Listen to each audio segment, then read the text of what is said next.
ജീവിത മുഹൂർത്തങ്ങൾ മനസ്സിലുയർത്തും വികാരങ്ങൾ മറക്കുവാനാകാത്ത നിമിഷങ്ങൾ മറയ്ക്കുവാനാകാത്ത കനലുകൾ കനലുകൾ കനലുകൾ കനലുകൾ.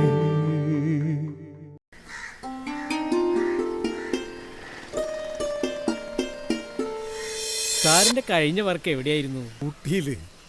ആരായിരുന്നു മേക്കപ്പ്? അവൻ ആളൊരു കൊലകൊമ്പൻ തന്നെ, പക്ഷെ അവന്റെ ഡയലോഗ് അത്ര പന്തിയല്ല.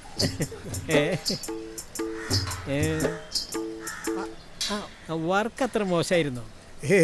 അങ്ങനെയൊന്നുമില്ല, പക്ഷെ അവനേക്കാൾ വലിയവൻ വേറെ ഇല്ലെന്ന് അവന്റെ വിചാരം. വർക്ക് നന്നാവുമ്പോ ഈഗോ ഉണ്ടാവും സാറേ. അവന്റെ ഒരു ഈഗോ. അവനൊക്കെ സെറ്റിൽ പെയിന്റ് അടിച്ച് നടക്കുമ്പോ ഞാൻ ഈ പണി തുടങ്ങിയത്. അത് ശരിയാ. Set ready sir. ഓ ആ, താൻ പോയി നടന് ഡയലോഗ് പറഞ്ഞു കൊടുക്കും. 1-2 റിഹേഴ്സൽ ഇട്ടോ. Okay sir. ഓക്കെ സാർ, ഇതാണ് ഡയലോഗ്, ഞാൻ പറയാം. വേണ്ട, ഞാൻ നോക്കാം.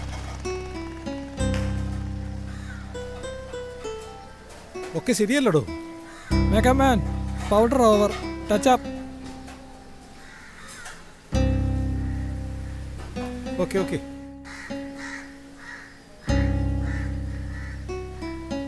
മേക്കപ്പ് മാൻ, താൻ എന്ത് പണിയാണ് കാണിച്ചു വെച്ചിരിക്കുന്നത്? ചുബയിലൊക്കെ ചായം തേച്ച് വെച്ചിരിക്കുക. ഞാനിപ്പോ ശരിയാക്കാം സാർ. താനൊക്കെ പണി പഠിച്ച് മോത്ത് തേക്കണ്ട ചായ ശരിയാക്കാം സാർ. സാർ കോഷൻ ചെയ്തു കൊടുക്കടോ. പോയി വേറെ ഡ്രസ് എടുത്തോണ്ടോ. ഞാൻ ഇപ്പൊ കൊണ്ടുവരാം സാർ. മേക്കപ്പ് മാൻ സാർ ഇതാ വരുന്നു. സാർ ഒന്നുകൂടെ നമുക്ക് റിഹേഴ്സൽ ഇട്ടോക്കാം. അതൊക്കെ നോക്കാം. ആരാടാ മോളായിട്ട്? അനീഷയാണ് സാർ. അവളെവിടെ? ആ കുട്ടി നാളെ എത്തുള്ളൂ സാർ. എന്നാ പിന്നെ ഇത് നാളെ എടുത്താ അത് പോലും. പറ്റില്ല സാർ, ഈ സീൻ ഇന്ന് തീർക്കണമെന്ന് ഡയറക്ടർ സാർ പറഞ്ഞിരിക്കുന്നത്. അയാൾ അങ്ങനെ പലതും പറയും. നീ ഞാൻ പറഞ്ഞത് കേട്ടാ മതി. ഞാനല്ലടോ അഭിനയിക്കുന്നത്. അത് പറ്റില്ല സാർ. എന്താ പറ്റില്ലെന്ന്? അത് പറ്റില്ലെങ്കിൽ ഇതും പറ്റില്ല. ഒന്നാമത് കാളമൂത്രം പോലുള്ളൊരു ഡയലോഗ് അതിവിടെ ആവശ്യമില്ല. പിന്നെ നടിയില്ല. പിന്നെ എവിടെ നോക്കിയിട്ടായി അഭിനയിക്കുന്നത്? ഇതിപ്പോ കഷ്ടായില്ലോ. ഞാനിപ്പോ ഇനി എന്താ ചെയ്യാ? പോടോടന്ന് എന്നോട് വേണ്ട. ടച്ചപ്പും മേക്കപ്പും ലൈറ്റപ്പും. ഇവിടെ സീൻ വരെ ശരിയായിട്ടില്ല. കാര്യങ്ങളെല്ലാം സ്മൂത്ത് അല്ലേ? എല്ലാം പ്രഗത്ഭന്മാരാണ്. പിന്നെ നാളേക്ക് എല്ലാം പ്രോഗ്രസ് ആയിട്ട് കംപ്ലീറ്റ് ആവുള്ളൂ.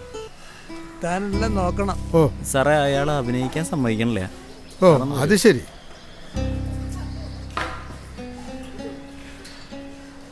എന്താ പ്രശ്നം? അതറിയില്ല സാർ. അല്ല സാർ, അയാളാകെ ചൂടായിട്ടാ. ഈ ഡയലോഗോട് വേണ്ടെന്ന് ആള് പറയണേ. ഇന്ന് ഷൂട്ട് ചെയ്യണ്ടെന്ന് പറയുന്നുണ്ട്. ഈ ഡയലോഗ് വേണോ വേണ്ടെന്ന് പറയുന്നത് ഞാനാണ്, അയാളല്ല. നീ എന്ത് വേണമെങ്കിൽ തീരുമാനിച്ചോ. അതെന്നെയാ പറഞ്ഞത്, സീൻ എടുക്കാൻ. എനിക്കിപ്പോ അതിന് സൗകര്യം ഇല്ലെങ്കിലോ? സൗകര്യമുള്ളവരെ വെച്ച് ഞാൻ പടം എടുക്കും. നീ കൊറേ ഓലത്തും നിന്നൊക്കെ വെച്ച് പഴെടുക്കാൻ പോയി എന്നെയാണ് തല്ലേണ്ടത്. അത് തന്നെയാണ് ഞാൻ ചെയ്യാൻ പോകുന്നത്. എന്താ ഈ കാണിക്കുന്നേ? തേമാടത്തരം കാണിക്കാ സെറ്റില്.